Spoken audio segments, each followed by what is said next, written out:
Coming up on Grab the Remote with Brian and Candler, the ending of Back to the Future Part 3. When that time train appeared, I did not know what to think. It was almost like Doc Brown had become Willy Wonka. You know, like he had become like larger than life. Maybe it was just the costumes they had. I can't think of a better ending. Honestly, I know that sounds... it's not like I've thought about that and said it, so it might be that's completely ludicrous. Is Doc Brown's youngest son your favorite part of the ending? Who do they? So an hour before we recorded this, Brian sent me a text and said, are we going to have to talk about the kid at the end of Back to the Future 3? So all I'm going to say is just Google the kid from Back to the Future 3. You can't unsee it. Why? Yeah. Okay. Thank you, Candler. I thought you handled that with precision and, no, really. Thank you. Setting that up. We got to talk about it. I like the real piece just then. I did send Candler a text. Yeah. We text each other from time to time, but it is a weird little thing at the end.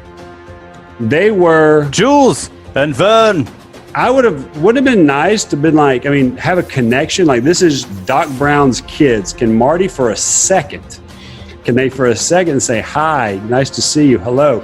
Instead, you have two little goonballs and one that seems like he's actually playing a prank. I just don't know what happened, and I'm surprised that they missed it. Yes.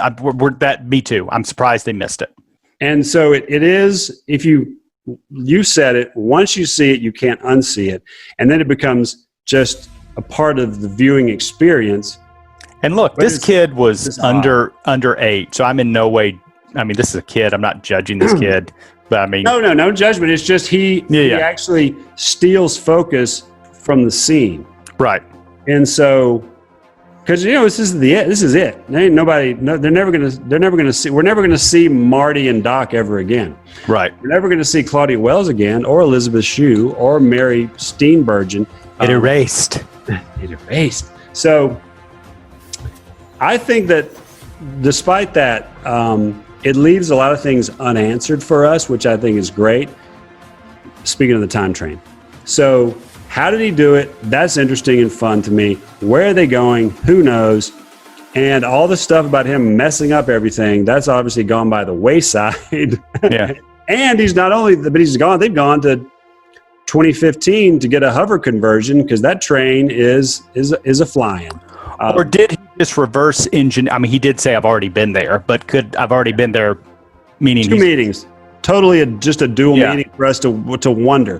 For the because he has the hoverboard in the 1880s, so could he have just reversed engineered? That is more believable to me than him sending Marty in the middle of daylight. Yeah, it's almost like you want to see old Biff Tannen again going, a flying train. Yeah. What the hell's going on? And then Back to the Future Part 4. It's not the end. Now we're going to have Griff from 2015 is going to do something. Who knows, right? But now if Marty had never gotten his Statler Brothers Toyota, he never would have had his wreck in the first place, by the way. He'd still be skating around on his Valterra with Jennifer behind her with her 3 books. This is a fun little thing I wonder about. So Marty comes back to make sure his family's okay, and they're all wearing earth tones, and his brother, Mark McClure, wears a coat and tie on Saturdays and Sundays, and he lives at home. So what is his job, by the way? Is he a door-to-door salesman? I don't know. He has an office, as you know, right? Yes, and so his truck is there. So this is the Sunday. So supposedly they left Saturday morning to go to the mount to go camping or whatever. So the mom just said, I thought you were camping, but the truck is there. So did she just come outside? No, well, I guess they decided to walk to the camping. Like, there was none of that. There was no worry that...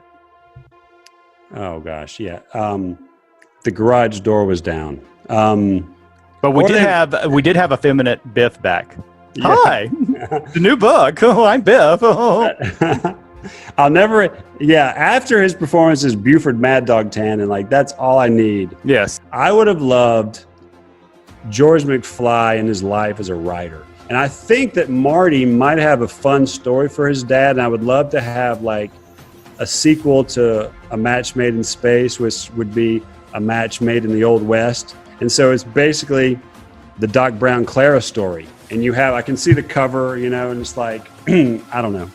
I like that. The saloon, or just the little things. George McFly writes Back to the Future, basically. Yeah, McFly. Yeah, if you read A Match Made in Space, that's basically Back to the Future Part 1. Kind of like the Scream series did that. You were always watching the previous movie and the movie. Of course. When you get back, how on earth do you get reacclimated to the life that you had? I mean, I think maybe he and Jennifer really bond together because of that, because now it really seems like, she's not happy about the Chapel O love. All right. You have to say that every episode. But so I think now that's going to be and now he's made a smart move and not gotten in a car crash. So I think that now, like Doc said, your future's not written. What does he say? Future's not written? It's not written. No one has. So make it a good one. Yeah. So really clean slate for you two kids. So what if Doc Brown had returned and Marty had been in the wreck? Oh, he still gets in the wreck. Yeah, because how did Doc just returns at this time and place, and Doc knew about the wreck, so he returns after the wreck. So there are 8 different timelines in the trilogy. When you count up every time someone went back in time and changed it, 8 different timelines in the Back to the Future trilogy. For example, the timeline where Biff got the almanac, and then the one where, he didn't get the almanac. You add all of those up, 8 different timelines. Interesting. Pretty cool. Very cool. I heard a fan say this on YouTube, that even though Marty is the main character in the trilogy, part 1 was George McFly's story, part 2 was Biff's story, part 3 was Doc's story. Nice. I thought that was interesting. That person should be saluted and patted on the back. Yes. And where are the Libyan terrorists that have crashed in the van at the Photo Mart? They're on October 28th. So this is I don't know the Sunday morning after the Friday of that crash, assuming they survived the timeline. Just get back to school, Marty. Get back to school, Marty. Get your diploma and and have a normal life. And I hope you and the Pinheads are able to win. I think that's the next phase, winning the Battle of the Bands for the next, because they're not going to be as loud. I think he's learned also not to play so loudly. If you could pick one concert to travel to among these 3, which would you pick? Would it be the band in the 1880s that's essentially ZZ Top? Would it be Marvin Berry and the Starlighters, or would it be the Pinheads? Marvin Berry and the Starlighters. 100%. I was going to say the ZZ Top. Okay, but it's got to be you're at that location that you're. Okay, yeah. I want to be at the Enchantment Under the Sea dance. Yeah, to see all the multiple Martys running around. That's true. This is for all you lovers out there. Yeah.